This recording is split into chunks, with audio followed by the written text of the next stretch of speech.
Sindaco, anche lei alla Dunata degli Alpini, come sta andando? Qual è l'atmosfera che si respira a Biella? È una bellissima atmosfera, per me questa è l'11ª Dunata da sindaco ed è sempre bello essere coinvolti dagli alpini, perché qui si respira il vero senso di amicizia e solidarietà, quindi una bellissima festa.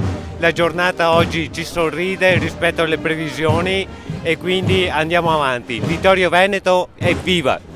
E tra i sindaci abbiamo anche la sindaca dei ragazzi. Sei alla tua prima esperienza alla Dunata degli Alpini?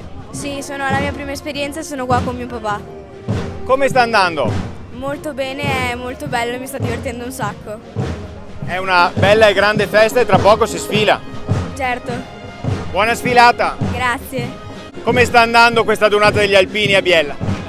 Ma direi molto bene, in mezzo a tantissimi alpini così, una roba fantastica.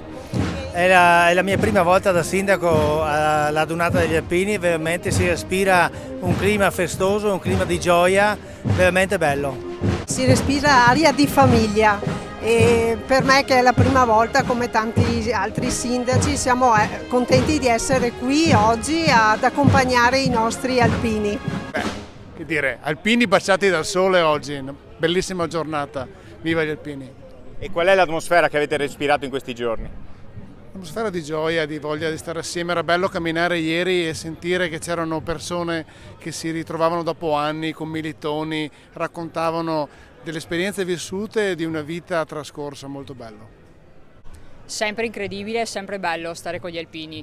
Un saluto a tutti gli alpini, Biella oggi c'è il sole, tanta voglia di stare insieme, tanta fratellanza, quindi come sempre una grande emozione. Appena uno arriva a Biella sente subito nell'aria la festa ed è la festa alpina e la festa alpina è fatta di genuinità, di valori ed è quello che dentro questa festa non è una festa vuota, è una festa piena di valori.